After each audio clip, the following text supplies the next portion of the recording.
তিনজন স্বৈর শাসকের নাম এই কয়দিনে আমরা দেখতে পেলাম। বাশার আল আসাদ, এরপরে এই যে আফগানিস্তানের কি যেন নাম ছিল, আশরাফ ঘানি, আর আমাদের এটার নাম তো আমি মুখে নিয়ে আসতে চাই না, ও সাথে আমার দরকার নেই। যারা জোর করে টিকে থাকতে চেয়েছিল সম্মান পাওয়ার জন্য, দেখেন আল্লাহ কি ঘৃণিত করে দিয়েছে। এখনো অনেকে ধান্দায় আছেন যে না ববু ঘুরবে, ববু ঘুরবে মানে তাহলে আফগানিস্তান থেকে যে পালিয়ে গেল ও তো ঘুরতো, ও ঘুরেছে। এই যে কাজকে না কাজকে মনে হয় পালিয়েছে একজন, এইটা তো আর ঘুরতেছে না। সুতরাং উনি গেছে তো গেছে, ও ঘোরার আর কোনো পদ্ধতি নেই। পৃথিবীতে আমরা যাদেরকেই পালাতে দেখি, এই যে লক্ষণ সেন 805 বছর আগে পালিয়েছে, আজও ঘুরে আসেনি। হয়তো পড়িয়ে ফেলেছে, নাই কুকুর শিকালের খাবার হয়েছে। এই জন্য যারা পালিয়ে যায় ওদের ভেতরে সৎ সাহস নেই, এই জন্যই পালায়। ওরা যে ঘুরে আসবে কোন মুখে আসবে। সেদিন সিলেট মৌলভী বাজার থেকে ওরা আমারে দিয়ে গেল মাহফিল ধরার জন্য হেলিকপ্টারে। এই পাশে যে হুক থাকে, পাইলটকে বলছিলাম যে ভাই এই যে হালকা হুক দেওয়া, এ আবার পড়ে যাব না তো? বসে ওখানে হাত দিয়ে না, হাত দিলে যদি খুলে যায় তাহলে আপনি কিন্তু পড়ে যাবেন। তখন আমরা ব্রাহ্মণবাড়িয়া পার হচ্ছি, মনে মনে ভাবছিলাম আল্লাহ, 2 বোন পালিয়ে গেল, একটু খুলে যেতে পারল না। যদি একটু খুলে যেত, কার সামনে যে পড়তো, পিটিয়ে মেরে ফেলতো জনগণ। কথা বলেন না কেন? ওই সময় মনে মনে ভাবছিল আল্লাহ আমারটা যেন না খোলে, অন্তত ওরা 2 বোনের যদি একটু খুলে যেত। বাংলাদেশের ঐতিহ্যবাহী জেলা যশোর, মনিরামপুর থানার অন্তর্গত রহিতা কদলাপাড়া কাশবন কফি হাউসের পাশে মসজিদ কমিটি ও যুব সমাজের উদ্যোগে 2 দিন ব্যাপী ঐতিহাসিক তাফসিরুল কোরআন মাহফিলের সমাপনী রজনীর স্বনামধন্য সভাপতি, বিশিষ্ট শিক্ষাবিদ, আপনাদের এলাকার সন্তান, যশোর মুক্তিযোদ্ধা ডিগ্রি কলেজের সম্মানিত অধ্যাপক প্রফেসর মোহাম্মদ জাহাঙ্গীর হোসেন, আতালাল্লাহু উমরাহু ওয়া বারাকাল্লাহু ফি হায়াতি, বলেন আমিন। তার মা দুনিয়া থেকে বিদায় নিয়েছেন, আল্লাহ রাব্বুল আলামিন তার এই সন্তানের কারণে যেন কবরটা জান্নাতুল ফেরদাউস বানিয়ে দেন।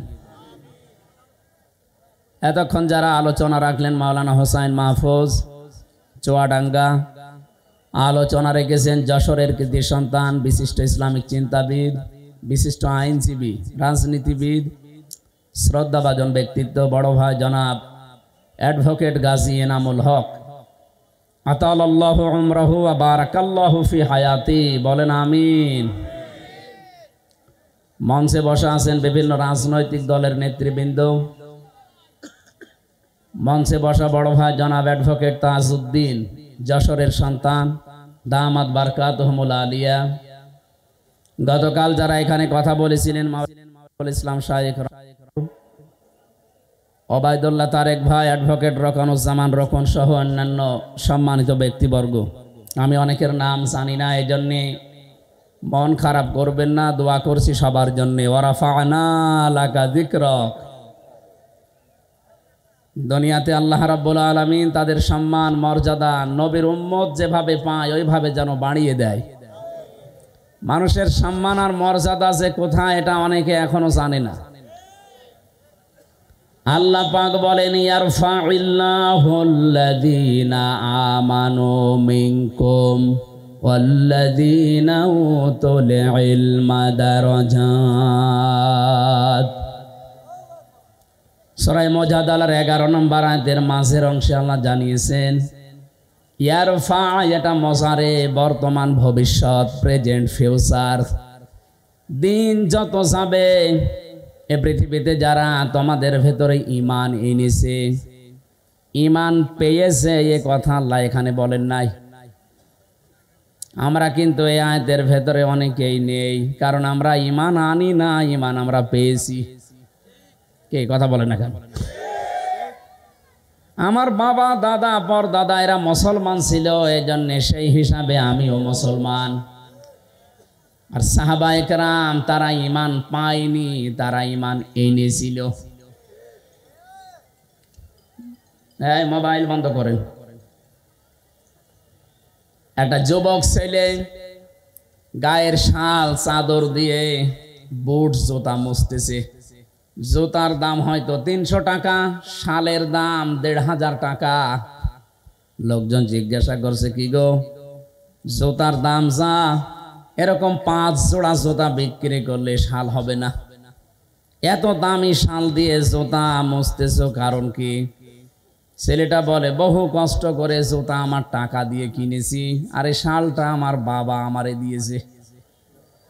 বাবা এত টাকা দিয়ে শাল দিয়েছে, শালের কোনো মূল্য নেই, ওটা দিয়ে জুতা মুছতেছে। নিজে কষ্ট করে জুতা কিনেছিল, এই জন্য জুতার দাম ওর কাছে বেশি। সাহাবায়ে কেরাম যেহেতু তারা কষ্ট করে ঈমান এনেছিল, এই জন্য তাদের কাছে ঈমান জীবনের চাইতেও দামি। খুব ভালো করে শুনবেন, কোন মানুষের কাছে যদি সত্যি ঈমান দামি হয়ে যায়, তার ঈমানটাকে ঠিক রাখার জন্য সে সবচাইতে বেশি সতর্ক থাকবে শিরিক থেকে। কোরআনে কারীম জানাচ্ছে, ওয়ালাকাদ উহিয়া ইলাইকা ওয়া ইলাল্লাযীনা মিন ক্বাবলিকা লাইন আশরাকতা লা ইয়াহবাতান্না আমালুকা ওয়া লা তাকুনান্না মিনাল খাসিরিন। সূরা জুমারের 65 নম্বর আয়াত, 24 নম্বর পারার 4 নম্বর পৃষ্ঠার 12 নম্বর লাইনে আছে। এটা তাফসিরে ফি জিলালিল কোরআন থেকে বলছি। আল্লাহ পাক বলেন, হে নবী, আপনাকে এবং আপনার পূর্বে যত নবী আমি পাঠিয়েছিলাম, প্রতিটি নবীকে আমি এই ওহী নাজিল করে জানিয়েছি। এই এটা গুরুত্বপূর্ণ বিষয় বলছি, সব সময় কথা বলা ঠিক না। কথা বলেন, একটু পরে বলেন। এখন আসল বিষয়টা আমি ডেলিভারি দিচ্ছি। আমরা যে ঈমান এনেছি না ঈমান পেয়েছি? আমরা তো ঈমান পেয়েছি। যারা ঈমান এনেছিল তাদেরকে একটু শোনেন। ছাতা মাথা সব খুলে রাখি, দাঁড়া। আরে না, গরম লেগে যাচ্ছে, চা দেবে, নেন থাক। মানে জালেমের ছেলে থেকে শরীর তো আর কিছু নেই, ভেতরে একেবারে মাল মশলা কিছুই নেই। পোশাক আশাক তো খোলা যাচ্ছে না, খুললে মনে হবে চেঙ্গিস খান। এই কারণে এগুলো পরে একটু মোটা মোটা হয়ে থাকে, কিন্তু এই যে গরম লাগছে। ওদিকে আবার মা বোনেরা ভিডিও দেখছে তো সমস্যায় আছে।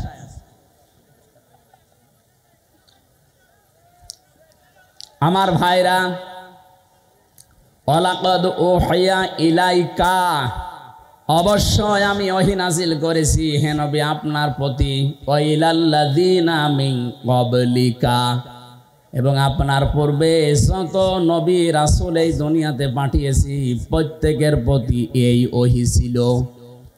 লাইন আশরাকতা লা ইয়াহবাতান্না আমালুকা, যদি আপনি শিরিক করেন। এ কথা বলছে কে? কাকে বলছে?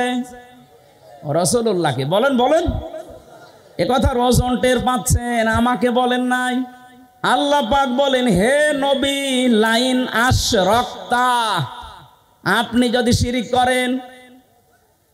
নবীজি শিরিক করতে পারে এরকম কোন ধারণা আমাদের আছে? এ ধারণাও আমরা করি না, অথচ আল্লাহ নবীজির মাধ্যমে আমাদেরকে শিক্ষা দিতে চান।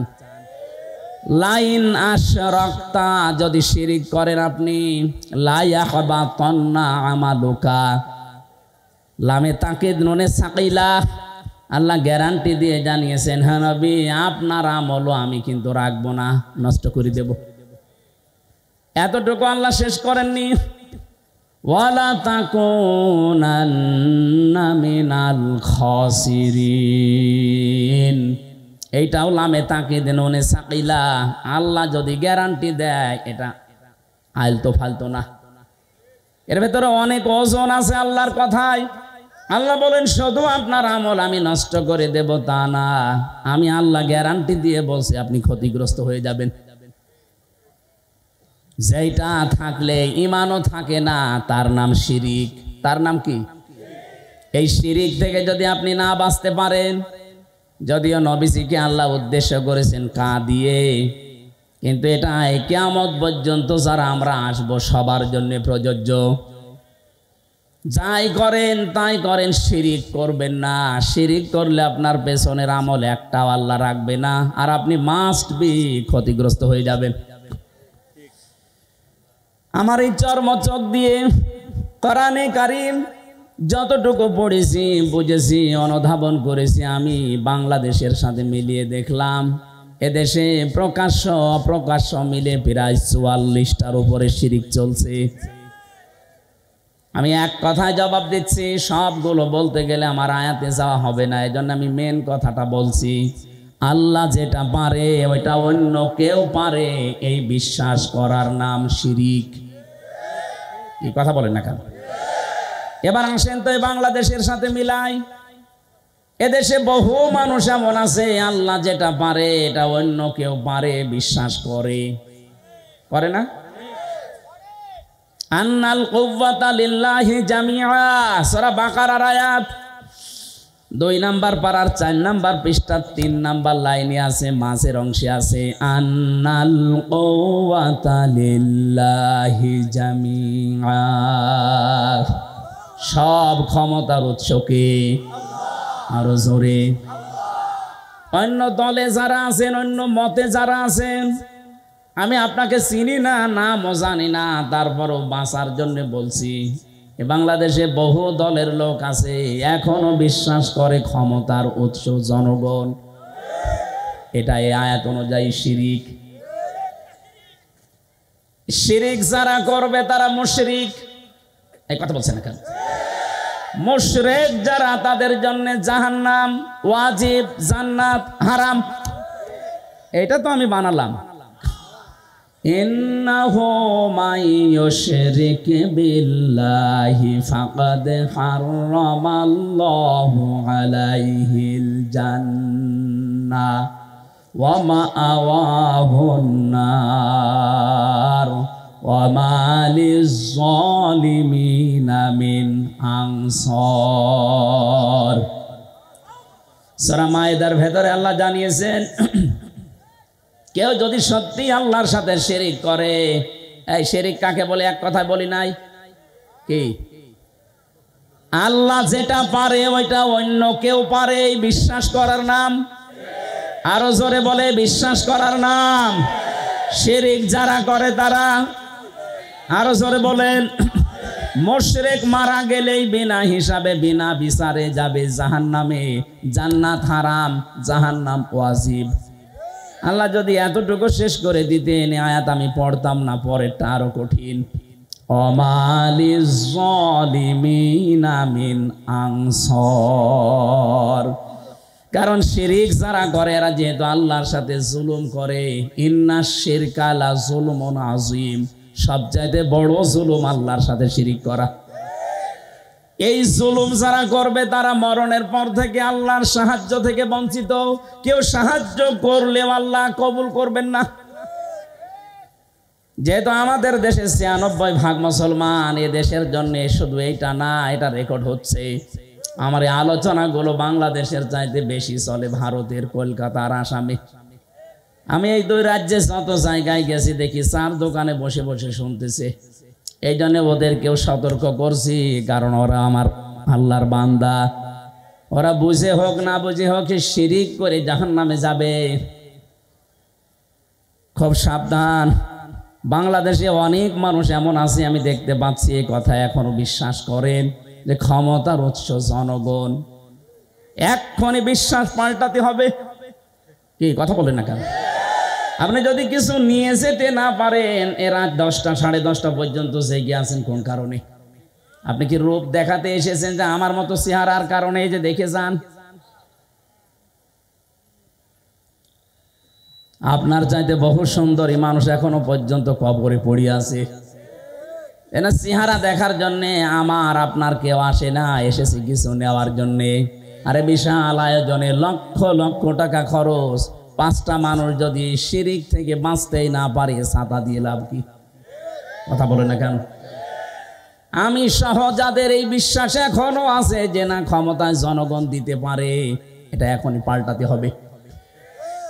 এইটাই বাংলাদেশ জামাতি ইসলামী মানত না, এজন্য তাদের নিবন্ধন পর্যন্ত বাতিল করে দিয়েছিল জালেমরা। তারা বলেছিল না ক্ষমতার উৎস আল্লাহ, কুলিল্লাহুম্মা মালিকাল মুলকি তুতিল মুলকা মান তাশা। ক্ষমতার মালিক কে?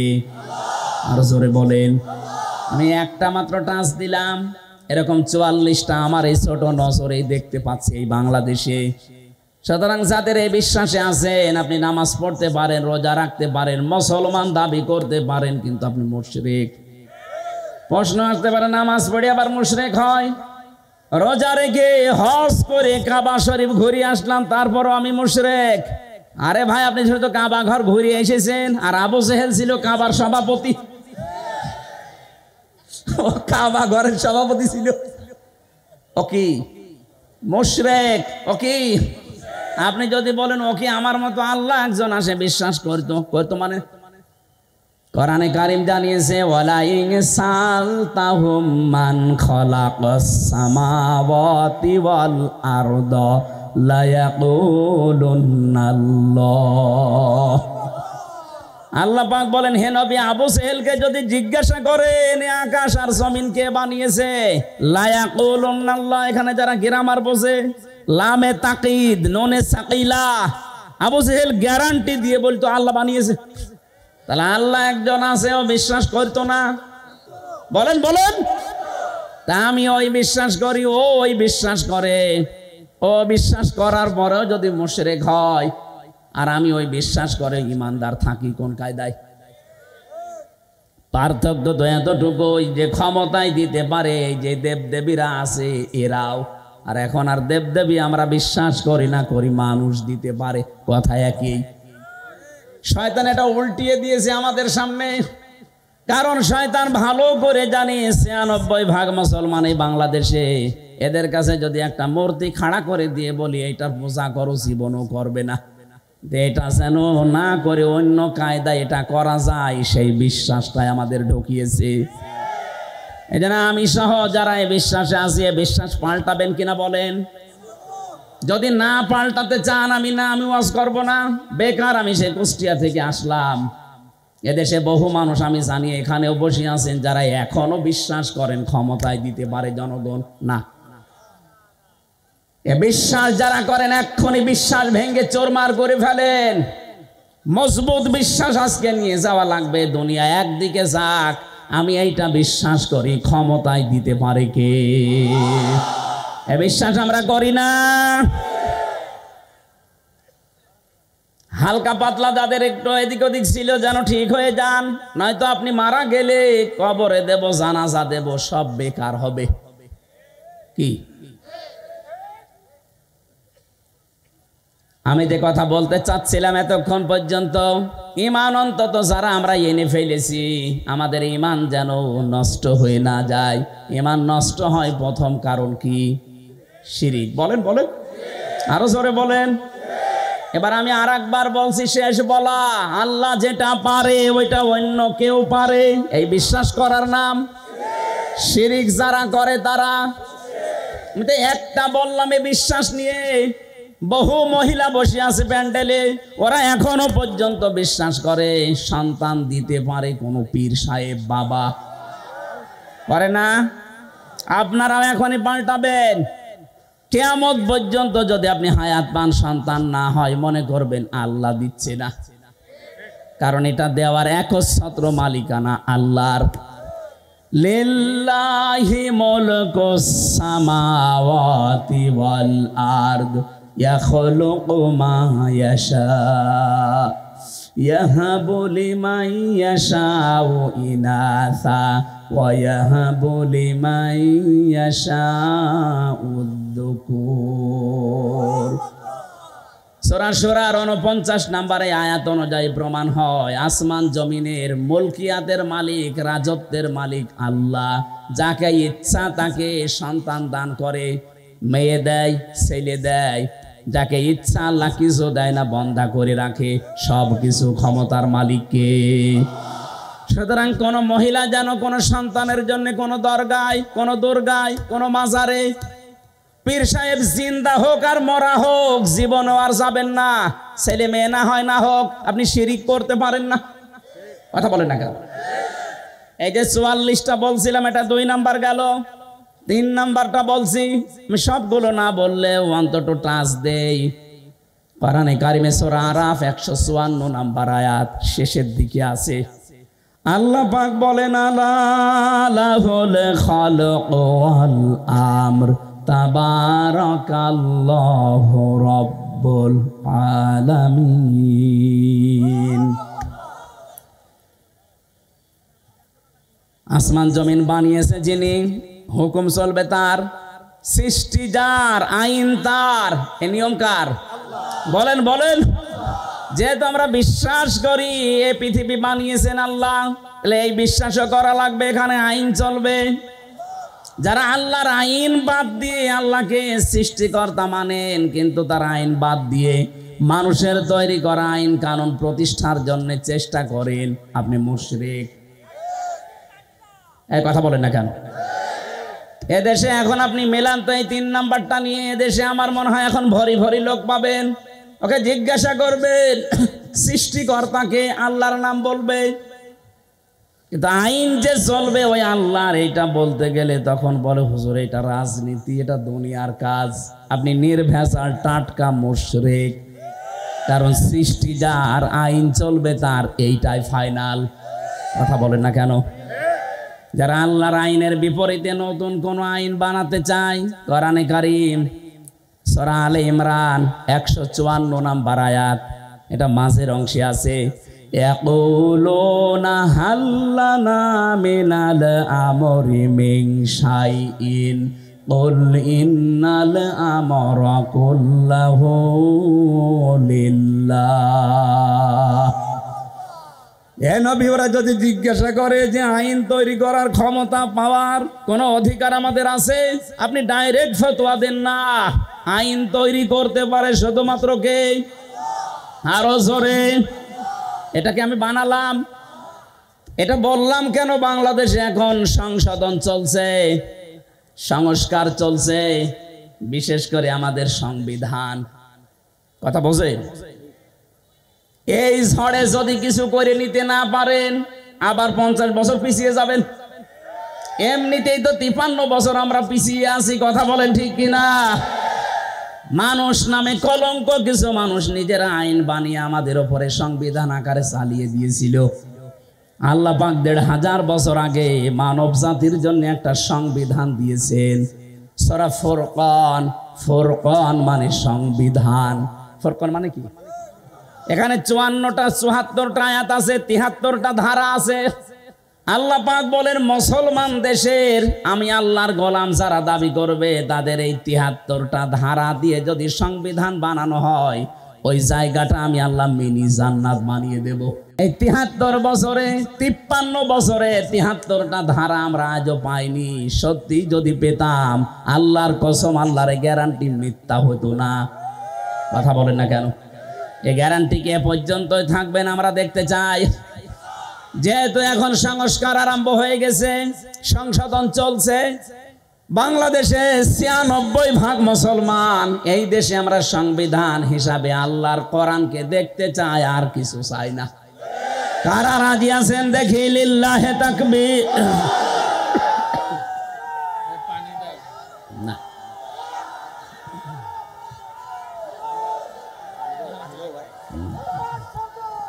ঠিক আছে, আলহামদুলিল্লাহ ভাই। কথা বুঝলেই হবে, তাকবীর না দিলেও সমস্যা নেই, কথা বুঝলে হবে। বসেন। আমার একটা একটা করে সবগুলো বলা সময়ও নেই, আমি তাড়াতাড়ি তাফসিরে প্রবেশ করছি। যেটা বললাম খুব গুরুত্বপূর্ণ বিষয়, আমাদের ঈমান থাকা না থাকার বিষয়। এই জন্য মানুষের মর্যাদা দিনের পর দিন আল্লাহ বাড়াবে তাদের এই পৃথিবীতে যেই মানুষগুলো ঈমান আনবে, ঈমান পাবে না। আমরা ঈমান পেয়েছি না ঈমান এনেছি? আমরা ঈমান আনতে চাই। এই এটার হাত ধরে বসিয়ে দিন। হ্যাঁ হ্যাঁ হ্যাঁ, ওর মাথার 2-3টা তার কেটে দিয়েছে। মানুষের তো একটা কাটে আর ওর তো 4-5টা শেষ। আমার ভাইরা, 2 নম্বরে ওয়াল্লাযীনা উতুল ইলমা দারাজাত, তোমাদের ভেতরে যারা এলেম পাবে দারাজাত দিয়েছেন বহু বছর। দিন যত যাবে তত তাদের মর্যাদা আল্লাহ বাড়াতেই থাকবে। না এটা ডিস্টার্ব করবে দেখছি। ওরা 2 কলে 2 হাত ধরে রাখেন। আপনারা কথা বুঝতেছেন কিনা বলেন? না না বুঝলে আমি মোনাজাত করে দেব। বুঝতেছেন? কোন জায়গায় যে আমাদের সম্মান আমরা আজ পর্যন্ত এইটাই জানি না। মনে করে জোর করলে সম্মান পাওয়া যায়, জোর করলে যে আরো ঘৃণিত হওয়া লাগে। প্রমাণ দেখলেন না? 3 জন স্বৈর শাসকের নাম এই কয়দিনে আমরা দেখতে পেলাম। বাশার আল আসাদ, এরপরে এই যে আফগানিস্তানের কি যেন নাম ছিল, আশরাফ ঘানি। আর আমাদের এটার নাম তো আমি মুখে নিয়ে আসতে চাই না, ও সাথে আমার দরকার নেই। যারা জোর করে টিকে থাকতে চেয়েছিল সম্মান পাওয়ার জন্য, দেখেন আল্লাহ কি ঘৃণিত করে দিয়েছে। এখনো অনেকে ধান্দায় আছেন যে না ববু ঘুরবে। ববু ঘুরবে মানে? তাহলে আফগানিস্তান থেকে যে পালিয়ে গেল ও তো ঘুরতো, ও ঘুরেছে। এই যে কাজকে না কাজকে মনে হয় পালিয়েছে একজন, এইটা তো আর ঘুরতেছে না। সুতরাং উনি গেছে তো গেছে, ও ঘোরার আর কোনো পদ্ধতি নেই। পৃথিবীতে আমরা যাদেরকেই পালাতে দেখি, এই যে লক্ষণ সেন 805 বছর আগে পালিয়েছে, আজও ঘুরে আসেনি। হয়তো পড়িয়ে ফেলেছে, নাই কুকুর শিকালের খাবার হয়েছে। এই জন্য যারা পালিয়ে যায় ওদের ভেতরে সৎ সাহস নেই, এই জন্যই পালায়। ওরা যে ঘুরে আসবে কোন মুখে আসবে? সেদিন সিলেট মৌলভী বাজার থেকে ওরা আমারে দিয়ে গেল মাহফিল ধরার জন্য হেলিকপ্টারে। এই পাশে যে হুক থাকে, পাইলটকে বলছিলাম যে ভাই এই যে হালকা হুক দেওয়া, এ আবার পড়ে যাব না তো? বসে ওখানে হাত দিয়ে না, হাত দিলে যদি খুলে যায় তাহলে আপনি কিন্তু পড়ে যাবেন। তখন আমরা ব্রাহ্মণবাড়িয়া পার হচ্ছি, মনে মনে ভাবছিলাম আল্লাহ 2 বোন পালিয়ে গেল, একটু খুলে যেতে পারল না। যদি একটু খুলে যেত, কার সামনে যে পড়তো, পিটিয়ে মেরে ফেলতো জনগণ। কথা বলেন না কেন? ওই সময় মনে মনে ভাবছিল আল্লাহ আমারটা যেন না খোলে, অন্তত ওরা 2 বোনের যদি একটু খুলে যেত। এই জন্য জোর করে সম্মান পাওয়া যায় না। সম্মান আল্লাহ রেখেছেন ইমানের ভেতরে। শিরিক মুক্ত ইমান, শিরিক মুক্ত আর বেদাত মুক্ত আমল। 2 নম্বরে যাদের এলেম আছে। এখন প্রশ্ন আসতে পারে, অনেক জ্ঞানী মানুষ এলেমওয়ালা মানুষ ছিল, কিন্তু তাদের তো এখন মানুষ সম্মান দিচ্ছে না। এই বাংলাদেশে রুহুল আমিন বলে যে ছিল খতিব, এখন তার সম্মান আছে? ফরিদউদ্দিন মাসুদ এলেম ছিল, কিন্তু এলেমের উপরে আমল ছিল না, এজন্য আল্লাহ ঘৃণিত বানিয়ে দিয়েছে। জোর করে ইমামতি করার জন্য আবার গিয়েছিল, জনগণ জুতা দিয়ে পিটিয়েছে। পরের দিন আবার স্ট্যাটাস দিয়েছে যে জুতা আমাকে মেরেছে কিন্তু আমার গায়ে লাগিয়ে দিল। ওরে শয়তান! আমার মনে হয় শয়তানও হাসে যে আমি আর কি শয়তান, এ তো আলেম নাম নিয়ে এত বড় জালেম। পৃথিবীর 6 জন মানুষের তালিকা আপনারা জানেন, যাদের নাম আপনি সার্চ দেন, গণহত্যার তালিকায় যাদের নাম আছে তার ভেতরে যারা পালিয়েছে ওনাদের 1 নম্বরে নাম আছে। একজনের নাম আছে, একজনের। ওখানে হিটলারের নাম পাবেন, চেঙ্গিস খানের নাম পাবেন, যার কাছে পালিয়ে গেছে ওনার নামও আছে, যে গেছে তার নাম আছে। আর বাকি 2 জনের নাম আমি বলবো না এখন, যদিও সমস্যা নেই, তারপরও এটা আন্তর্জাতিক বিষয়। পরে যাদের নাম বললাম এদের নামে একেবারে আদা জল খেয়ে গালি দিলেও অসুবিধা নেই। এজন্য গণহত্যার তালিকায় যাদের নাম, এই মানুষগুলোর বিচার যদি না হয়, পৃথিবীতে আরো অনেককে আমাদের হারানো লাগবে। এজন্য আমরা চাই খুব তাড়াতাড়ি গণহত্যার অন্তত বিচার হোক। 2732 জন মানুষ হত্যার সাথে এরা জড়িত। এই কথা বলেন না কেন? 2780 জন মানুষকে পঙ্গু করার পেছনে এরা দায়ী। কারো আজ হাত নেই, কারো পা নেই, চোখ নেই, অন্ডকোষ উড়ে গেছে। এরকম বহু মানুষ তাদের পরিবারের আজ বোঝা হয়ে আছে। এ বোঝা গেল যারা দিয়ে গেল, ওরা কিন্তু না দিলেও পারতো। পালিয়ে যখন যাবেন তখন আপনি এই কাজ করে গেলেন কেন? কথা বলে না কেন? আর আপনার এত মহাব্বত ভালোবাসাতে আগের থেকে জনগণকে বলতে পারেননি যে আমি পালিয়ে যাব। এখন ওই মানুষগুলো উল্টা আজকে 2 দিন দেখতে পাচ্ছি চট্টগ্রামের এই ফেনী চট্টগ্রামের মাঝে যে চিকন রাস্তা, ওরা খুব দুর্বেশন্তি লাগিয়েছে। ডক্টর ইউনূস বলেছিল 7 সিস্টার ধ্বংস করে দেওয়া হবে, বিচ্ছিন্ন হয়ে যাবে। ওই দিন থেকে শুরু করে এই 2 দিন বেশি ওরা বলছে চট্টগ্রাম আমরা নিয়ে নেব। চট্টগ্রাম নিয়ে নেবেন কি? আমরা কি যৌতুক দিতে চেয়েছি আপনাকে? পালিয়ে যাওয়ার মেয়ের কিসের যৌতুক? মেয়ে তো পালিয়েই গেছে, বলে তো আমরা মেনেই নেব না, বিয়েই মানি না। কথা বলে না কেন? চুরি করে বিয়ে করে আসে থাকেন, অসুবিধা নেই। পাশে তো একটা শালি পেয়েছেন ফ্রি। আমরা চাই অন্তত বউ আর শালি 2 জন মিলে যদি আপনি একটু পকেট মকেট মারে, তারপরেও তো আমরা একটু ঋণ মুক্ত হতাম। বহু ঋণ হয়ে গেছে। এখন 1,20,000 টাকা এক একটা মানুষের মাথার উপরে ঋণ। ঋণটাও দিয়ে গেলেন আপনি, না দিলেও পারতেন। এই জন্য আমরা চাচ্ছি জামাই হলেও মানি না, কারণ আমাদের তো জামাই হওয়ার জন্য মুসলমান হওয়া শর্ত। আর ওনার তো ফুল হাতা না হাফ হাতা? ফুল হাতা, মুসলমানই দেয়নি। এই যে ময়কার দয়হর্ষি এই লোকটা মুসলমানি দেওয়া আছে। মুসলমানি না দিলে কি ফুল হাতা না হাফ হাতা? ফুল হাতা। আমি জেলে যাওয়ার পরে যে কারারক্ষী জেলার ছিল, ও লোক যখনই ঢুকতো দেবদুলাল ও যে ফুল হাতা আসতেছে, তার মানে আমি বুঝলাম যে এই লোকটার মনে হয় কাটা নেই। তো ওনারই যেহেতু আত্মীয় স্বজন বংশধর, ওই নামে তো মিলে যাচ্ছে দেবদুলাল। নাম শুনে বোঝা যাচ্ছে না যে কি হবে। ওনারও যেহেতু ফুল হাতা, আর ফুল হাতা যারা একটু কৃপণ হয়, এই জন্য জামাই যাই হোক মানি না, তারপরও মেনে নেওয়া লাগছে। মেয়ে যখন পালিয়ে গেছে, তো এত কৃপণ হলে তো সম্ভব না। 2 জন মিলে 2 পকেট মারবেন, এতে যা হয় হবে। টাকা দরকার আমাদের, কথা বলেন না কেন? এদেশ থেকে যারা বাইরের দেশে যায় দেখেন, তারা রেমিটেন্স যোদ্ধা টাকা পাঠায় প্রতি মাসে মাসে, আর 3 মাস 6-7 দিন হয়ে গেল একটা টাকাও পাঠায়। কি করছেন আপনারা? না, 7 সিস্টার কিন্তু থাকবে না যদি চট্টগ্রাম নিয়ে বেশি আমতা ঝামতা করেন। এই জন্য চোখ বন্ধ করে থাকবেন। এদেশের 1 ইঞ্চি মাটিও ছাড় দেওয়া হবে না ইনশাআল্লাহ। এটা আমাদের মায়ের মতো খাঁটি। এই কথা বলেন না কেন? পৃথিবীতে সবচাইতে বেশি জীবনের ভয় মুশরিকদের। ওয়ালা তাজিদান্নাহুম আহরাসান নাসি আলা হায়াতি ওয়া মিনাল্লাযিনা আশরাকু ইয়াওয়াদ্দু আহাদুহুম লাউ ইউআম্মারু আলফা সানা। আল্লাহ পাক বলেন, হে নবী, জীবনের উপরে সবচাইতে বেশি আহরাস, বেশি ভালোবাসা, মহব্বত, আসক্তি দেখতে পাবেন এই দুনিয়াতে মুশরিকদের। ওদেরকে যদি বলেন তোমরা 1000 বছর বেঁচে থাকবে, ওরা বলবে আরো বাঁচতে চাই। এই জন্য একটু বন্ধ করে দিয়েছি আমরা ওই দেশে যাওয়া আসা। ওরা দেখেন মরণের ভয়ে এখন অস্থির হয়ে পড়েছে। 2-1 দিন দেখছেন না দাদারা কি শুরু করেছে। এই জন্যে কথা বলা এইটাই আমার শেষ। আবার কথা বলতে পারবো কিনা জানি না। যা বলছি অক্ষরে অক্ষরে পালন করা লাগবে। দুনিয়াতে যদি আপনি জ্ঞান অনুযায়ী সত্যি আমল করতে না পারেন, হয়তো সামনাসামনি দেখে আপনাকে অনেকে সম্মান করতে পারে।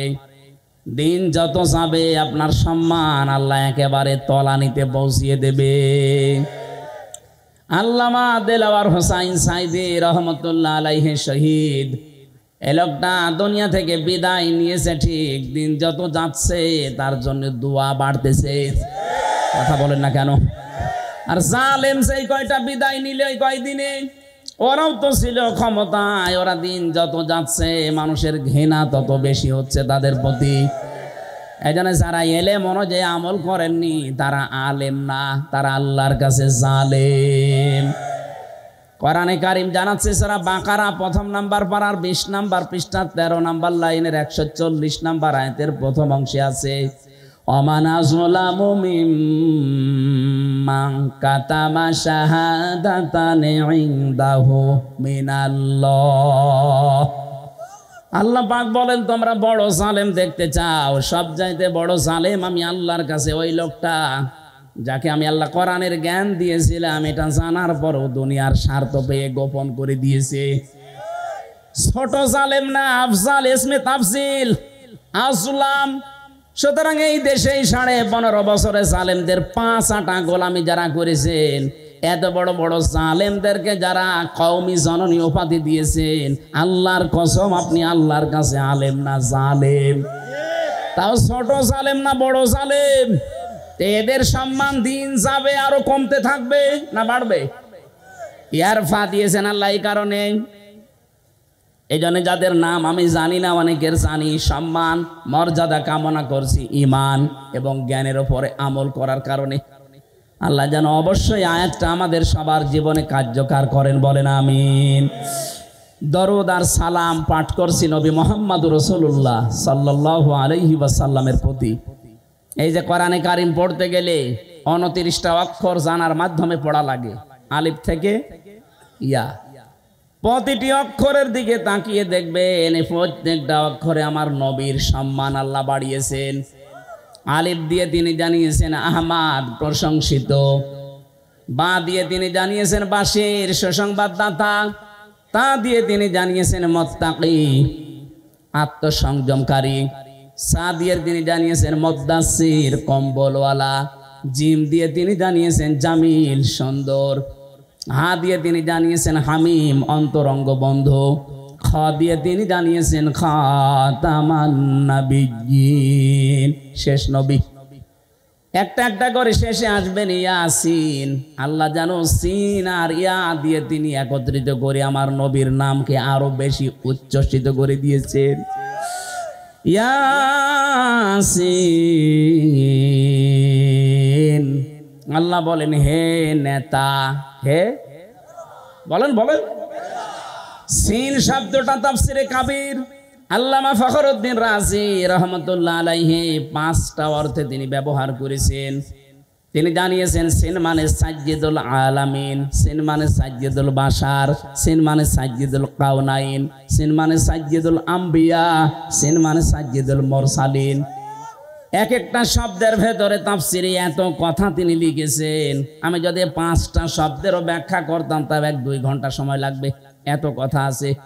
আমি শুধু ইঙ্গিত দিয়ার জন্য বললাম, প্রতিটি অক্ষর দিয়ে আমার নবীর সম্মান আল্লাহ আরো বাড়িয়ে দিয়েছেন। সুতরাং সাজ্জিদুল আলামিন, সাজ্জিদুল বাশার, সাজ্জিদুল কাউনাইন, সাজ্জিদুল আম্বিয়া, সাজ্জিদুল মুরসালিন। এ পৃথিবীতে শুধু আমাদের জন্য না, নবীরাও আমার নবীকে নেতা মানত, রাসূলরাও আমার নবীকে নেতা মানত। মেরাজে যাওয়ার সময় তিনি যে মসজিদে নামাজ আদায় করিয়েছিলেন বাইতুল মামুরে, লক্ষ কোটি ফেরেশতারা সেখানে নামাজ আদায় করেছে। সবাই কাতারবদ্ধ হয়ে দাঁড়িয়েছে। ফেরেশতা জিবরাইল এসে বলে, হে নবী, ইমামতি করার জায়গাটা দেখেন ফাঁকা, কেউ দাঁড়ায়নি। আজকের এই ময়দানে আপনি ছাড়া ইমাম হওয়ার যোগ্যতা, নেতা হওয়ার যোগ্যতা এখানে আর কারো নেই। আপনি যান সামনে। নবী যে 2 রাকাত নামাজ আদায় করালেন, জিজ্ঞাসা করলেন জানেন পেছনে কারা? বললেন না। আপনার পেছনে আজকে যারা 2 রাকাত নামাজ পড়েছে প্রত্যেকটা নবী রাসূল এবং আল্লাহর ফেরেশতারা এখানে নামাজ পড়েছে। হে নবী, আজকে থেকে আপনাকে আল্লাহ ঘোষণা দিয়েছে আপনি শুধু সাজ্জিদুল বাশার না, মানুষের নেতা না, সাজ্জিদুল আলামিন না, তামাম পৃথিবী যত জগৎ আল্লাহ বানিয়েছেন জগতের নেতা না, আপনি হচ্ছেন নবীদেরও নেতা, রাসূলদেরও নেতা। নবী রাসূলরা যদি মেনে নিতে পারে তাকে, আপনি সলিমুদ্দি কলিমুদ্দি রাসূলকে নেতা মানেন না, কাকে মানেন? আপনার বিবেক কি মরে গেছে নাকি? খালি ইয়াসিন সূরা পড়লে 10 খতম কোরআন শরীফ পড়ার সওয়াব হয় না, এটা আগে মানা লাগে। অনেকেই মনে করে ইয়াসিন পড়লে 10 খতমের সওয়াব পাবেন, কিন্তু আপনার ইয়াসিন ঠিক রাখা লাগবে। আল্লাহর ঘোষণা দেওয়া নেতায় পৃথিবীতে একজন, ইয়াসিন। হে নেতা, আপনি সেই নেতাকেই মানেন না, মানেন আপনি নেতার বিরুদ্ধে যারা, তাদেরকে। এই কথা বলেন না কেন? আশা করছি আপনি বুঝে ফেলেছেন। এরপরেও যদি কেউ না বোঝার ভান করে থাকেন, এদিকে আসেন, ঝড়ি কোদাল দিয়ে বোঝাচ্ছে, আসেন। আমার মনে হয় কোরআন শরীফ বোখারি শরীফ দিয়ে আপনার হবে না, এখন বাঁকারি শরীফ লাগবে আপনার। এত ভেঙে ভেঙে বলার পরেও যদি কারো মনের ভেতরে দাগ না কাটে, ওর বিবেকে যদি কাজ না করে, আমার যা মনে হয় ওর বিবেকের উপরে কুকুরে পোশাক করিস। অবশ্য ঠিক, যশোরের মানুষ তো এত পাগল না। তাহলে আজকে থেকে আপনি আল্লাহর ঘোষণা দেওয়া নেতা যিনি, তাকে মানা লাগবে না। হ্যাঁ, কথা বলেন না কেন? ঠিক আছে, আমরা এবার তেলাওয়াতকৃত যে দুইটা আয়াতের অর্ধেক পড়েছিলাম। প্রথম পড়েছিলাম সূরা নজম 32 নম্বর আয়াতের প্রথম অংশটা। দ্বিতীয় পড়েছি আমি সূরা নাহালের 112 নম্বর আয়াতের 4 ভাগের 1 ভাগ। আপনারা যেটা বলবেন আমি সেই আয়াতের আলোচনা করব। বলেন। হ্যাঁ, দুইটা করব, দুইটা তো সময় হবে না। ঠিক আছে, দুইটা আমার শরীর পারা লাগবে না। এই সামনে জানুয়ারি মাসের 3 তারিখ 4 তারিখ 2 দিন ব্যাপী আকিস গ্রুপ, ওই যে খুলনায় যে মাহফিল দিত আকিস ফাউন্ডেশন, ওইটা দেবে না, ওইটা যশোরে দেবে। ওই যশোরে দেবে যে পুলের হাটের যে হাসপাতাল আছে ওনাদের, 8 দিন হাসপাতালের পেছনে এই বিশাল মাঠে আমারে 3 তারিখে দিয়েছে জানুয়ারির, রাত 8টা থেকে 11টা পর্যন্ত। আর মেজানুর রহমান আজহারি ভাইকে দিয়েছে 4 তারিখে, ওনারও 8টা থেকে 10টা পর্যন্ত। আকিস গ্রুপ করবে আজকে দাওয়াত। ওনার আমারে দাওয়াতটা ছিল সেই কোথায়, চট্টগ্রাম বিভাগে। আকিস সাহেবের এই বড় ছেলে ডাক্তার মহিউদ্দিন জোর করে বলছে এখানে নেওয়া লাগবে। যশোরবাসী, নড়াইল, যশোর, ঝিনাইদহ, সাতক্ষীরা, খুলনা, বাগেরহাট 4-5 জেলার মানুষকে আমরা হাজির করব। অন্তত 10 লাখ মানুষ হবে ইনশাআল্লাহ ওই দিন। আরে ভাই, আগামী বছর ডিসেম্বর 22-এ থাকবো। যে অবস্থা দেখছি কি হবে সামনে, দেখেন যুদ্ধ লেগে যায় কিনা। আমরা প্রথমটা শুরু করছি, যেহেতু প্রথমে সূরা নাহাল আছে 112 নম্বর আয়াত। খুব ভালো করে আমি বাংলাদেশের সাথে খাপের খাপ মিলাবো ইনশাআল্লাহ। জবান খুলে আগে পড়েন, এই একটু নড়াচড়া ওঠা এগুলো কম করবেন। শুধু প্রসাব পায়খানা আর বিড়ি খাওয়া বাদ দিয়ে যেতে পারবেন না। বিড়ি খেতে পারেন, মানে অনেকের নেশা আছে তো, না খেলেও মরে যাবে। আপনি খেয়ে আবার চলে আসেন নাকি। আর আমি আকিস গ্রুপে আছি খতিব হিসাবে, ওদের বিড়ি যেন একটু বিক্রি হয়, এই জন্য আমার আবার অ্যাডভার্টাইজ করা লাগবে না, আপনারা খেয়ে আবার চলে আসবে। আমি চট্টগ্রাম আর সিলেটে বহু ইমাম সাহেবকে বিড়ি খেয়ে ফেলে দিয়ে নামাজে দাঁড়াতে দিয়েছি। তারা ইমাম সাহেব যদি বিড়ি খায়, মুসল্লি তো গাঁজা খাওয়ার কথা, অন্তত গাঁজা পর্যন্ত যাবেন না, বিড়ি না। না, এটাও ঠিক না। আমরা বলেছি আকিস সাহেবের যে ছেলেরা আছে কয়েকজনকে বলেছি, স্যার এগুলো বাদ দিয়ে দিন। ওনারা বলছে আমরা ছেড়ে দেওয়ার ইচ্ছে আছে, আমার বাবা যাই করেছে। আমরা খাবার বানাবো। ওনাদের 65টার উপরে প্রোডাক্ট তৈরি হচ্ছে এখন বাংলাদেশে। আমি মনে হয় বিড়িটা ছেড়ে দিলে ওনাদের যে এখন অর্থ সম্পদ আল্লাহ দিয়েছে, ও 14 বংশ বসে খাবে, টাকা ফোরাবে না। সুতরাং এই হারাম কাজ যেটা, এটা ছেড়ে দেওয়া ভালো। কথাও দিয়েছে আস্তে আস্তে ছেড়ে দেবে, একবারে তো সম্ভব না। 12,000 কোটি, 14,000 কোটি, 20,000 কোটি, এত টাকা একবারে ছেড়ে দেওয়া, এই জন্য ছেড়ে দিলেই ভালো ইনশাল্লাহ। সামনে এই আপনি বিড়ি খেতে যাচ্ছেন নাকি? হ্যাঁ, নেন আমরা একটু তেলাওয়াত করি, শয়তান আশপাশে থাকলে যেন পালাই। বলেন, আউযু বিল্লাহি মিনাশ শাইতানির রাজিম, বিসমিল্লাহির রহমানির রহিম। وضرب الله مثلا قرية كانت آمنة مطمئنة। এ পর্যন্ত থাক।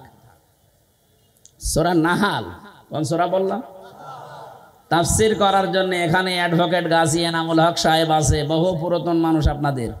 কত আলেম বসে আছে, তাফসিরের মূল নীতি উসুলে তাফসিরের প্রায় 13টা লেখা আছে।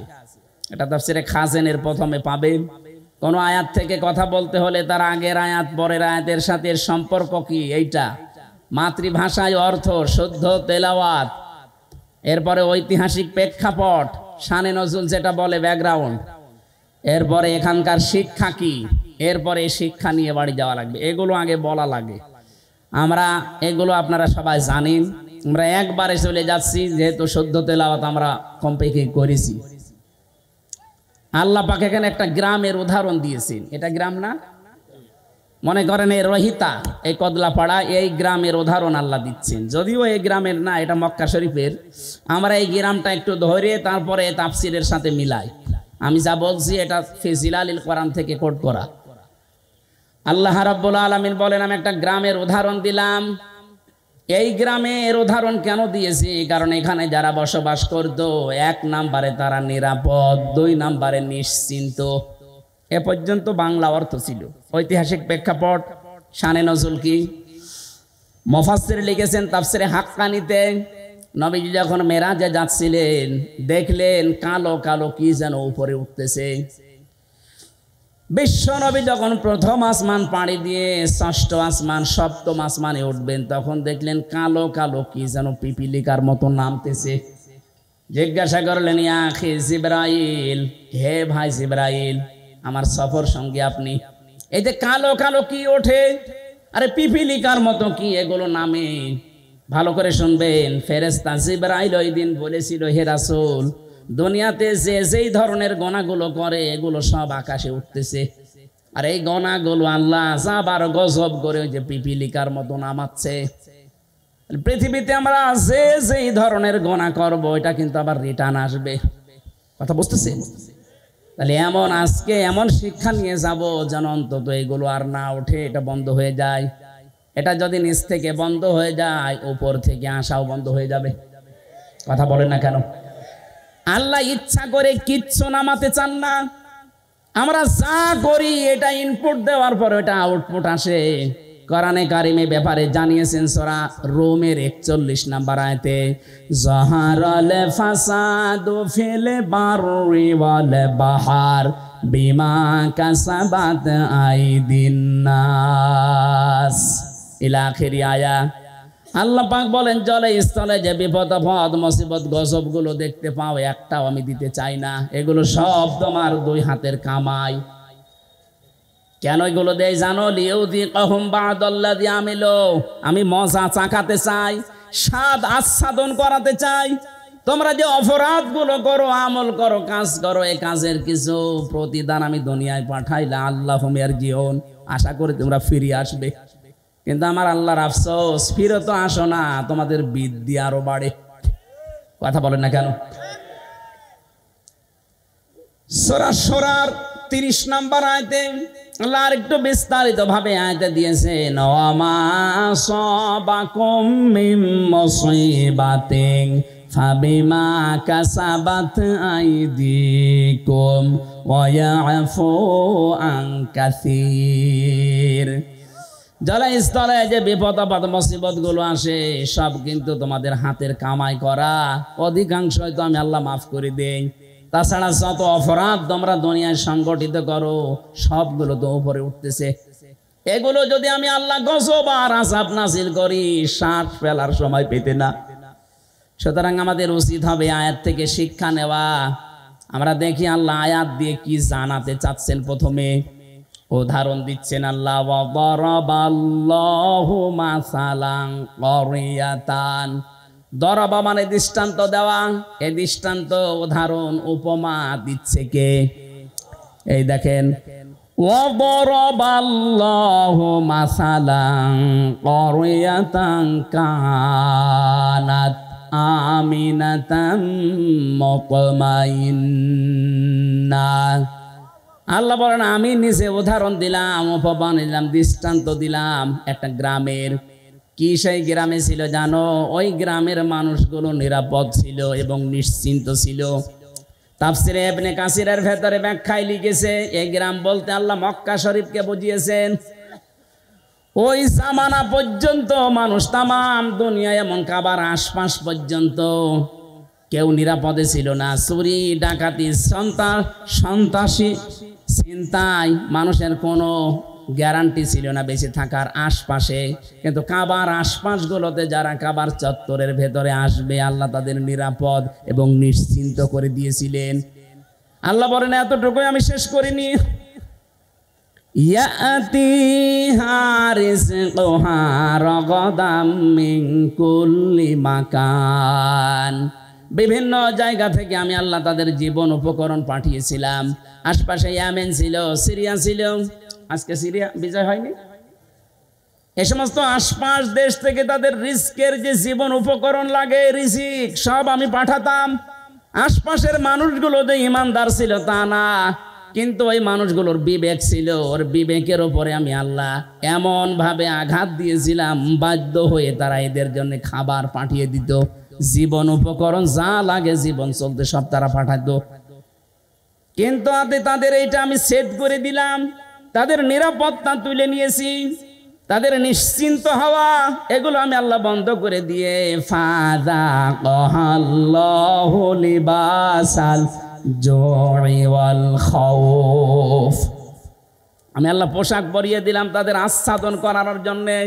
1 নাম্বার ক্ষুধার পোশাক, 2 নাম্বার ভয়ের পোশাক, বিমা কানু ইয়াসনাউন, কারণ তারা যা করতো তার বিনিময়ে। এই যে এটা বাংলা অর্থ ছিল, এটার 1 নাম্বার কারণ আল্লাহ আয়াতের মাঝখানে 3টা শব্দ দিয়ে বুঝিয়েছেন কেন আমি এই নিরাপদ এবং নিশ্চিন্ত এটা বন্ধ করে দিয়ে এই ক্ষুধা এবং ভয়ের পোশাক পরিয়েছিলাম। জানো, ফাকাফারাত বিআনউমিল্লাহ, তারা আমি আল্লাহর নিয়ামতের সাথে কুফরি করেছিল। কি করেছিল? এবার আমি বাংলাদেশের সাথে মিলাবো, আগে কাবা শরীফটা মিলিয়ে নেই। সূরা আলে ইমরান 4 নাম্বার পারার 1ম নাম্বার পৃষ্ঠা 7 নাম্বার লাইনের 93 নাম্বার আয়াতের মাঝে এটা আছে, দেখবেন ওয়ামান দাখালাহু কানা আমিনা। আল্লাহ পাক বলেন যে এখানে প্রবেশ করে তাকে নিরাপত্তা দিয়ে দেয়। এই জায়গাটার নাম বাক্কা। বাক্কা মানে মক্কা। বাক্কা মানে কি? একটা নাসির নাম। ইন্না আউওয়ালা বাইতি উযিআ লিন-নাস লাল্লাযী বিবাক্কাতা মুবারাকা ওয়া হুদাল লিল আলামিন, অবশ্যই পৃথিবীর প্রথম ঘর স্থাপিত হয়েছে যেটা, সেটা বাক্কায়। এই বাক্কা মানে মক্কা। আল্লাহ পাক বলেন এখানে যারা প্রবেশ করে মানুষগুলো নিরাপত্তা পেয়ে যায়। এটা দেন কে? এই কথা বলেন, এটা দেন কে? আরো জোরে বলেন। বাংলাদেশ কি কাবা শরীফ? বলেন। কাবা শরীফ থেকে কত দূরে আমরা? 6010 কিলোমিটার দূরে। এখন এই 56,000 বর্গ মাইলের বাংলাদেশ যদি আমরা নিরাপদ এবং নিশ্চিন্ত করতে চাই, কাবা শরীফে আল্লাহ যেমন ভাবে তৈরি করেছেন, যেই নিরাপত্তা দিয়েছেন, ওইটা আমাদের এই দেশে তৈরি করা লাগবে। কাবার চত্বরের ভেতরে 1 নাম্বার আপনি কোনো শিরিক পাবেন না। এক কথা বলছেন না কেন? কোরআনে কারিমে আয়াতের দলিল পেয়েছি আমি তাফসিরে সূরা আনআম 7 নাম্বার পারা 17 নাম্বার পৃষ্ঠার 1ম নাম্বার লাইনের 82 নাম্বার আয়াতের 1ম অংশে আছে, আল্লাযীনা আমানু ওয়া লাম ইয়ালবিসু ঈমানাহুম বিযুলমিন উলাইকা লাহুমুল আমন ইলা আখিরি আয়া। আল্লাহ পাক বলেন যারা ঈমান আনে আর ঈমানের সাথে জুলুমকে মিশ্রণ করে না, এখানে জুলুম মানে শিরিক। জুলুম মানে কি? যারা ঈমানের সাথে শিরিককে মিশ্রণ করবে না, উলাইকা, এখানে গ্রামার জানে যারা জিজ্ঞাসা করেন উলাইকা এসমে ইশারা দিয়ে আল্লাহ যেন এই হাত দিয়ে দেখাতে চায় যশোরের এই বাংলার মানুষগুলো, উলাইকা লাহুমুল আমন, এরাই নিরাপত্তার হকদার। সুবহানাল্লাহ বলতে পারেন না? তাহলে আমরা যদি যে আতঙ্কে এখন আছে আমাদের প্রতিবেশীদের দ্বারা, আতঙ্কে নেই? এই আতঙ্কগ্রস্ত যদি আমরা থাকতে না চাই, আমরা যদি সত্যি শান্তি, স্বস্তি, নিরাপত্তা এবং নিশ্চিন্তভাবে দেশে চলাফেরা করতে চাই, দল মত দেখা যাবে না। একটাই কাজ এখন আমাদের, মালিকের হুকুম, শিরিক মুক্ত করা লাগবে দেশটাকে। কথা বলেন না কেন? আমাদের বিশ্বাসের শিরিক, আমাদের কর্মের শিরিক, যত রকমের শিরিক বাংলাদেশে আছে সবগুলো যদি আমরা তুলে দিতে পারি, আমাদের এই দেশটাতেও কেউ আসলে সে কিন্তু নিরাপত্তা পেয়ে যাবে, আমরাও নিরাপদে বসবাস করতে পারবো। যত রকমের রিজিকের ব্যবস্থা আল্লাহ আমাদের জন্য করবে। প্রতিবেশী খারাপ হয়েছে তাতে কি, এই প্রতিবেশী ছাড়া যদি আশপাশের সবগুলো দেশ চলতে পারে, বাংলাদেশও চলতে পারবে। দরকার এদের সব বাদ দিয়ে দেব, হারাম এদের সাথে সম্পর্ক রাখা। আমরা এখন সম্পর্ক রাখবো আমাদের পুরাতন ভাই পাকিস্তানের সাথে, তুরস্কের সাথে, দরকার চীনের সাথে। ইয়াতিহা রিজকুহা মিন কুল্লি মাকান, প্রতিটি জায়গা থেকে রিজিক আসবে। ১৫০০ বছর আগে যদি আল্লাহ এটা করতে পারে, আমাদের জন্য পারবে না মানে? আল্লাহ কি এখন মুরব্বী হয়ে গেছে? এক কথা বলে না কেন? আমাদের বিশ্বাস আছে যে আল্লাহ যেমন ছিল ওই রকম আছে, কথা বলেন ঠিক কিনা? আল্লাহ ওই সময় যদি পারে কাবা শরীফের, আমাদের এই দেশটাতেও পারবে যদি আমরা ওই ধরনের ইমানদার হতে পারি। ওয়ালা তাহিনু ওয়ালা তাহজানু ওয়া আনতুমুল আ'লাউনা ইন কুনতুম মুমিনিন। আল্লাহ পাক বলেন কোনো ভয় নেই, কোনো চিন্তা নেই, তোমরাই বিজয়ী হবে যদি মুমিন হতে পারো। তাহলে বিজয় দেওয়ার মালিক কে? মুমিন হওয়ার মালিক ও বলছে আল্লাহ। আল্লাহ মুমিন হবে? আল্লাহ তো মুমিন আছে, আল্লাহর নাম মুমিন না? এক কথা বলেন না কেন? আল্লাহর যে ৫,০০০ নাম আছে, আমরা ৯৯টা বেশি জানি, তার ভেতরে মুমিন আছে না নেই? তাহলে মুমিন তো আল্লাহ আছে, আল্লাহর মুমিন হওয়া দরকার নেই, মুমিন হওয়া লাগবে কাদের? বিজয় দেবে কে?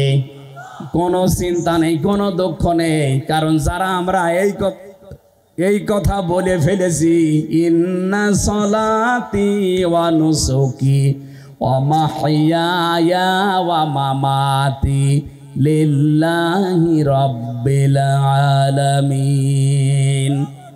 এই কথা যারা সত্যি আমরা মন দিয়ে, প্রাণ দিয়ে, মুখ দিয়ে বলে ফেলেছি, আমি নামাজ আল্লাহর জন্যে, আমার বেঁচে থাকা আল্লাহর জন্যে, আমার কোরবানি আল্লাহর জন্যে, আমার মরে যাওয়া আল্লাহর জন্যে, এই মানুষগুলোর তো বিন্দু মাত্র চিন্তা, টেনশন আসার কথা না, কথা বলেন ঠিক কিনা?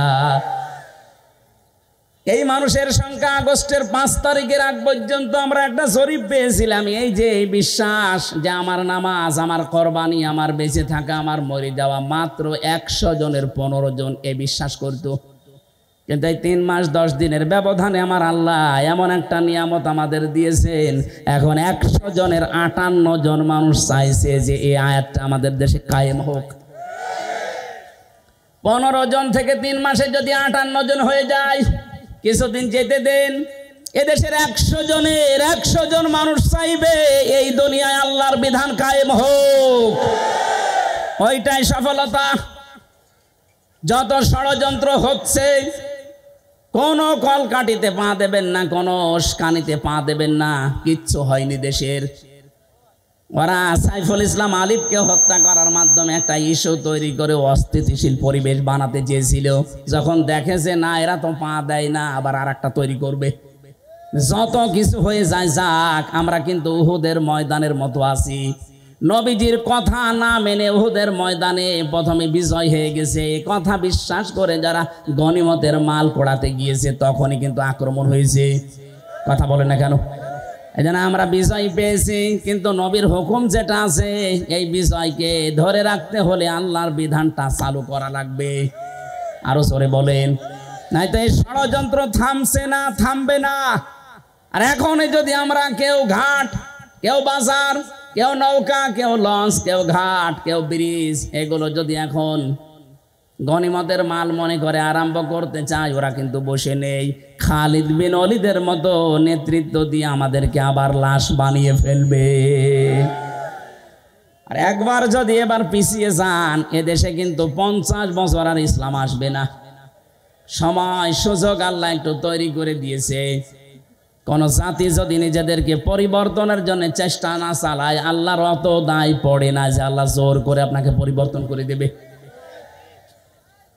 ইন্না ইন্নাল্লাহা লা ইউগাইয়িরু মা বিকাউমিন হাত্তা ইউগাইয়িরু মা বিআনফুসিহিম। অবশ্যই আল্লাহ কোন জাতির ভাগ্য পরিবর্তন করেন না যতক্ষণ তারা নিজেদের ভাগ্য নিজেরা পরিবর্তন করার চেষ্টা না করে। বাংলার মুসলমানেরা, এটা কিন্তু রেকর্ড হচ্ছে, কালকেই সারা দেশে যাবে। আমার সামনে শুধু এই 50,000 মানুষ না, এখন 18 কোটি মানুষ নিয়ে কথা বলছি। সাবধান, আমরা নিজেদেরকে পরিবর্তনের সময় আল্লাহ হাতে তুলে দিয়েছে।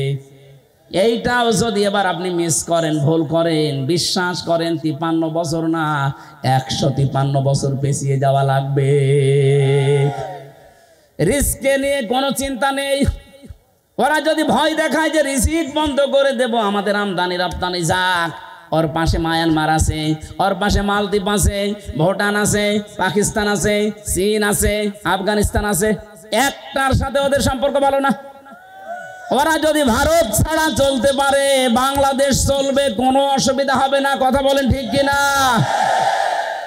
আমরা আপনার মতো মুশরিক না, আমাদের ভেতরে আর কিছু না থাক, ঈমান আছে।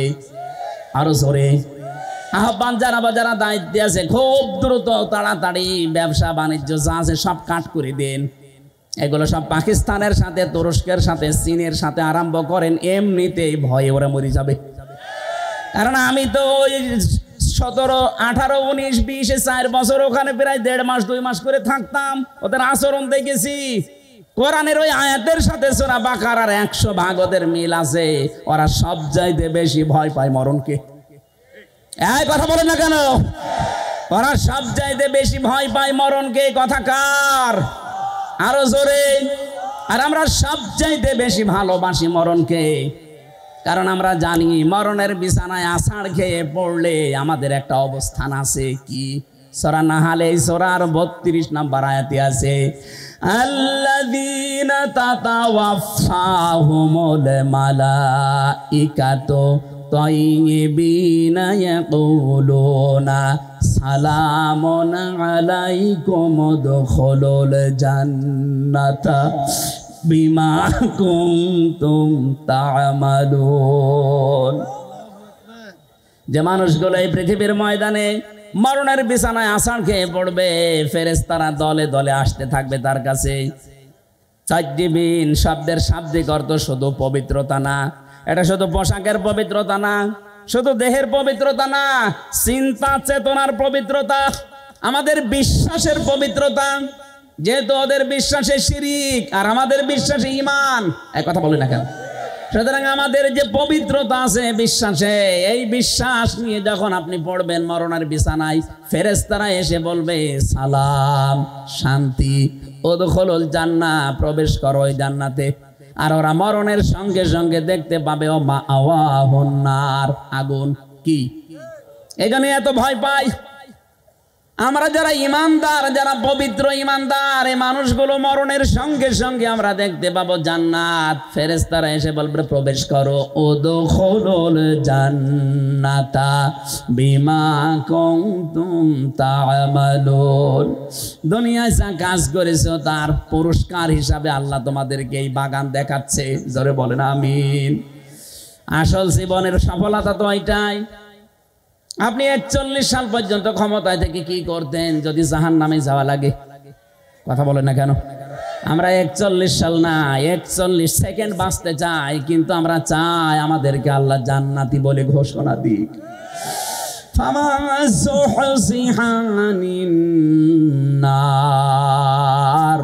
ওয়া উদখিলাল জান্নাতা ফাকাদ ফাজ। আল্লাহ পাক বলেন দুনিয়ার জীবন আসল জীবন না, ওই লোকটাই তো সফল যাকে আমি আল্লাহ জাহান্নাম থেকে মুক্ত করে জান্নাতি বলে ঘোষণা দিয়ে দিয়েছি। আপনি 41 সাল না 81 সাল পর্যন্ত যদি ক্ষমতায় থাকেন, মরণের পরে যদি ঘোষণা আসে যা জাহান্নামে যা, শুধু 81 সাল না, আমার মনে হয় 5000 বছর ক্ষমতায় থেকে ওই লোকটার জীবন ব্যর্থ। এর পরের আয়াতে আল্লাহ আমাদেরকে একটু সতর্ক বাণী দিয়েছেন, ওমাল হায়াতুদ দুনিয়া ইল্লা মাতাউল গুরুর। হ্যাঁ পৃথিবীবাসী, দুনিয়ার জীবনটা কিন্তু ধোঁকা। দুনিয়ার জীবন কি? আর জোরে বলেন। এটা ধোঁকা। তোমার মা বাবা ধোঁকা, সন্তানাদি ধোঁকা, স্ত্রী ধোঁকা। বিশ্বাস হয় না? যাদের জন্য বৈধ অবৈধ নেই, বাবা শাহজালাল, সব হালাল বলে উপায় করতেছ। কোটি কোটি টাকার সম্পদ রেখে যাচ্ছ, মারা যাও, মাত্র 100 বছর পরে তুমি ফিরে আসো, আমি গ্যারান্টি দিলাম।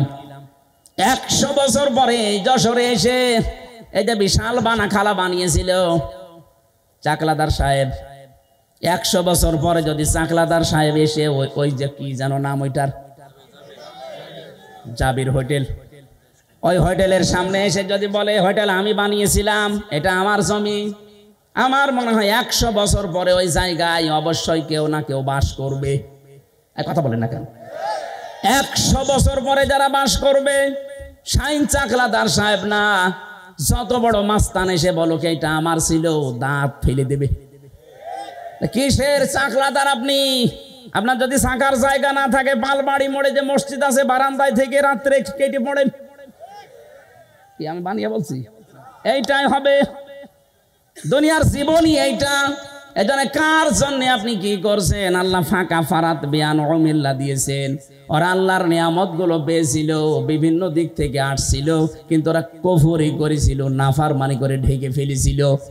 আর যারা বৈধ অবৈধ নেই, বিশাল কিছু তৈরি করে যাচ্ছেন। আরে ভাই, আমি নিজে তো আমার 3 পুরুষের পরে আর চিনি না। আমার বাবা রিয়াজউদ্দিন, তার বাবা জাহান আলী, তার বাবা নমাজ আলী, এরপরে ছাতা আমার জানা নেই। আমার মনে হয় এখন নমাজ আলীর বাবা যে কে ছিল সত্যি আমি জানি না।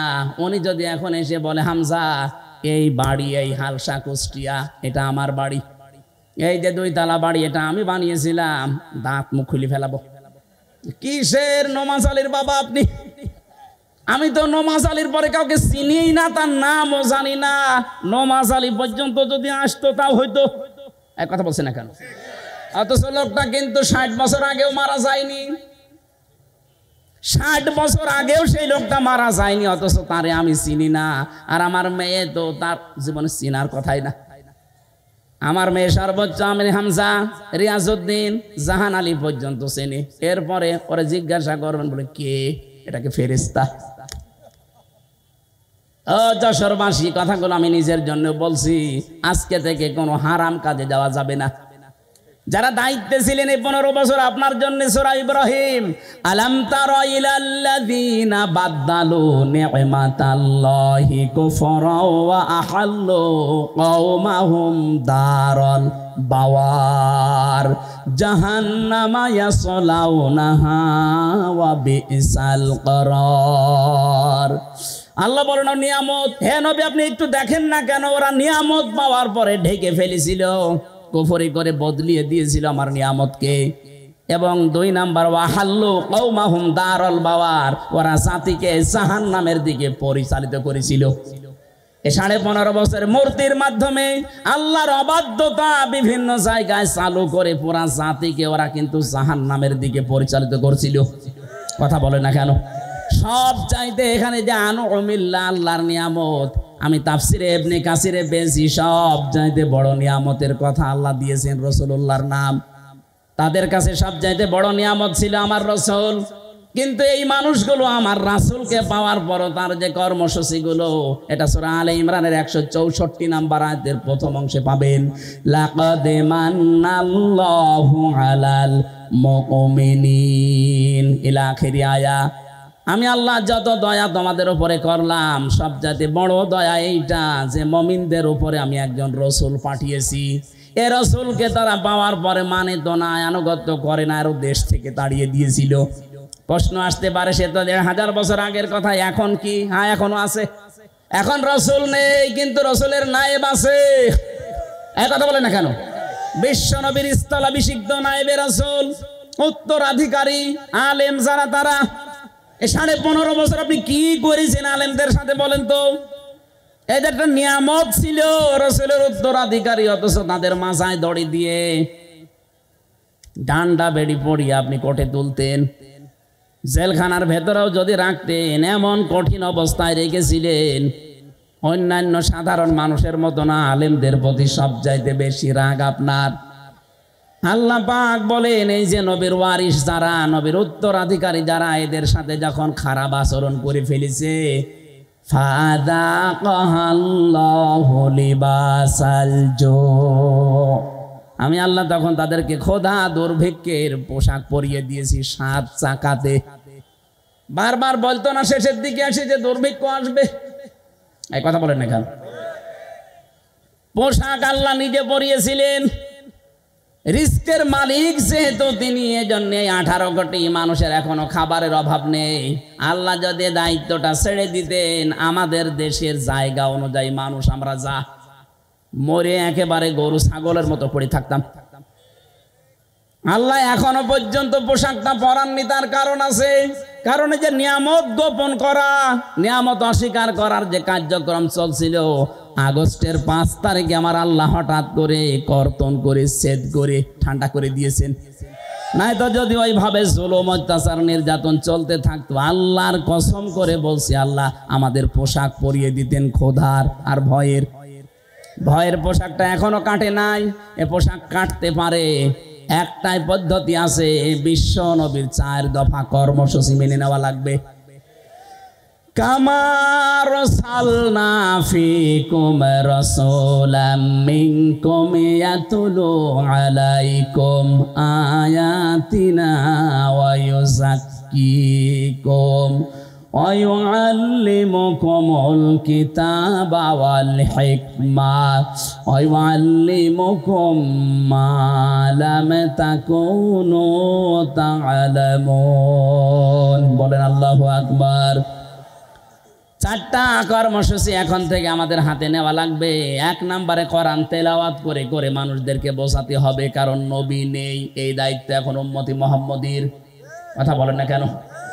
যেই দলে এই কর্মসূচি আছে যে কোরআন তেলাওয়াত করে মানুষকে বোঝায়, কোরআনে কারীম শিক্ষা দেয়, কোরআন দিয়ে পবিত্র করার জন্য ব্যক্তি, পরিবার, সমাজ, রাষ্ট্রকে চেষ্টা চালায়, কোরআনে কারীমের শিক্ষা ব্যবস্থাকে শিক্ষায় নিয়ে যাওয়ার জন্য যারা চেষ্টা করে, হিকমতের সহিত যারা কাজ করে, হিকমত মানে সুন্নাত, সুন্নাত অনুযায়ী এই কাজগুলো যারা আঞ্জাম দেয়, অবশ্যই আপনাকে এই কর্মসূচিগুলো দুনিয়ায় বাস্তবায়ন করা লাগবে রাসূলের পদ্ধতিতে। যে করছে আপনি সেখানে যাবেন। আপনাকে আমি বিএনপি, আপনাকে আমি জামাত ইসলামী, আপনাকে আমি চরমনাই করতে বলছি না। এই 4টা কর্মসূচি যাদের কাছে পাবেন, তাদের সাথে জোটবদ্ধ হয়ে, তাদের পেছনে থেকে সংঘবদ্ধ হয়ে আল্লাহর নবীর 4 দফা কর্মসূচি জমিনে বাস্তবায়নের জন্য চেষ্টা করবেন। এইভাবে চেষ্টা করতে করতে যখন শেষ পর্যায়ে যাবেন, জীবনের শেষ দিন, আছাড় খেয়ে যখন মরণের বিছানায় পড়বেন, আল্লাহ পাক ফেরেশতা পাঠিয়ে আপনাকে যে জান্নাত দেবে ওটা দেখিয়ে দেবে। বলেন আমিন। মা বোন যারা এসেছেন, আপনাদের জন্য ছোট্ট ওয়াজ আমারে, আপনার আদর্শ কিন্তু এই বলিউডের নায়িকারা না, বাংলাদেশের নায়িকারা না, আপনার আদর্শ হওয়া লাগবে হযরতে ফাতিমাতুজ জোহরা। কথা বলেন না কেন? হযরতে খাদিজাতুল কুবরা। এই পৃথিবীতে একজন মহিলাকে জীবিত অবস্থায় আল্লাহ সালাম দিয়েছিলেন স্বামীর খেদমত করার কারণে, তার নাম খাদিজাতুল কুবরা। আজ অধিকাংশ মেয়েরা স্বামীর সম্মান, স্বামীর মর্যাদা বোঝে না। আপনি কি জানেন স্বামী কি? খালি বিছানায় থাকলে স্বামী না, এই যে মর্যাদা কত বেশি আল্লাহ দিয়েছে আপনার তুলনায়। নবীজি বলেন, মেয়েরা যদি আল্লাহ বাদে সেজদা দেওয়া জায়েজ থাকতো, মেয়েদের বলতাম স্বামীর পায়ে সেজদা করো। অথচ সেই স্বামীর হুকুম আপনি মানেন না, খোটা দেন, স্বামীর নাফরমানি করেন, কুফরি করেন। এমনকি অনেক মহিলা আছে স্বামীকে ধরে মারে। এক কথা বলছে না কেন? বর হাতে মায়ের খাওয়া মানুষ দেশে আছে না নেই? সত্যি করে বলবেন, কোরআনের মাহফিলে কারা খেয়েছেন? হাত তোলেন তো। আপনি আপনি খাবেন, আপনার তো তার কাটা। বিয়ে তো করেনি, জানিও তো তার সব কেটে গিয়েছে। আগে তো 500 টাকা কাটা ছিল, এখন সবই কেটে গিয়েছে। না সম্মানিত মা বোনেরা, আমি হাসির খোরাকি দেয়নি। হাজারো মোবাইল আসে, হুজুর একটু একটু বলতে পারেন না, আমারে ধরে ধরে মারে।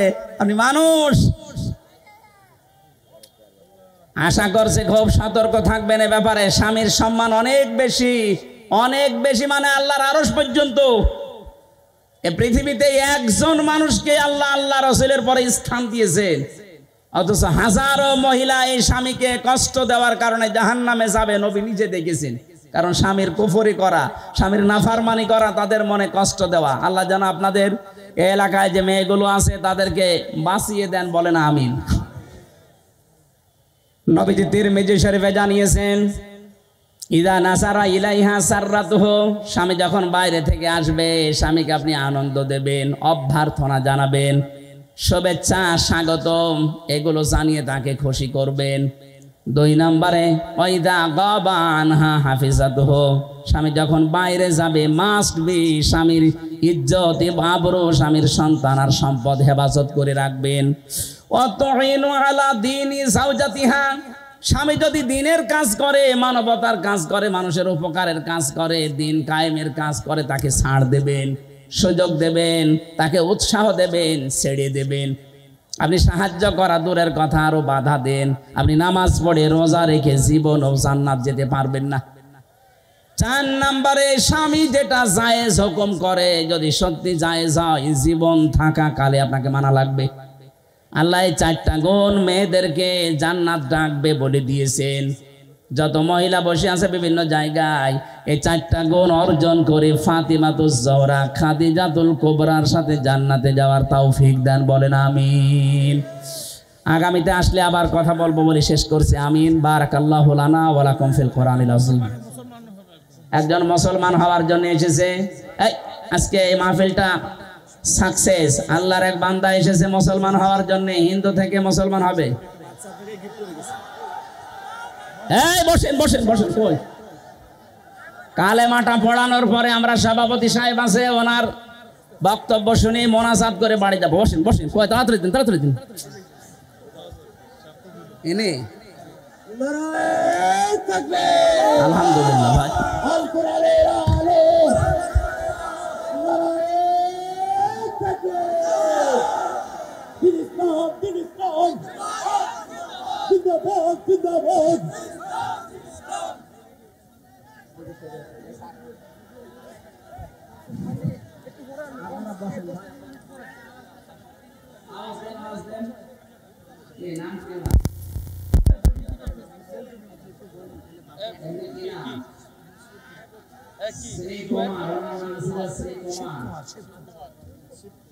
শিব কুমার নাম থেকে এখন আব্দুল্লাহ নাম পছন্দ করেছেন, বলেন আলহামদুলিল্লাহ।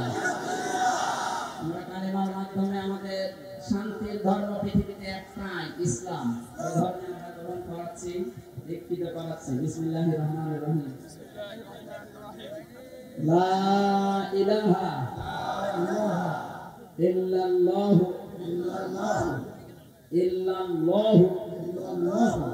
মুহাম্মাদুর রাসূলুল্লাহ।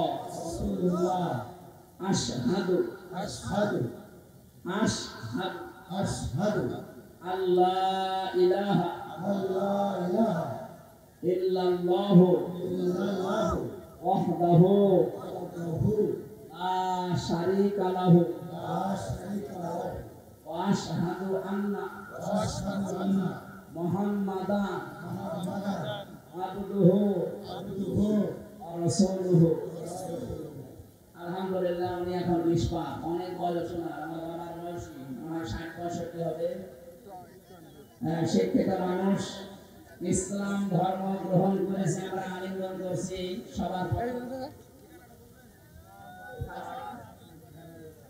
চাচরা দর্শক।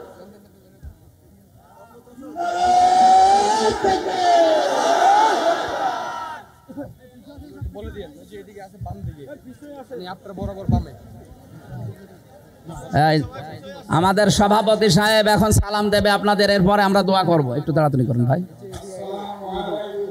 ঠিক আছে।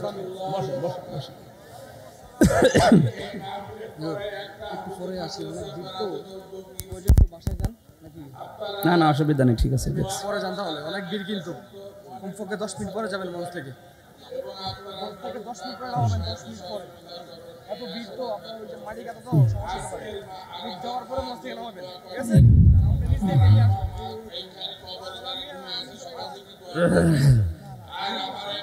আপনি নিচ থেকে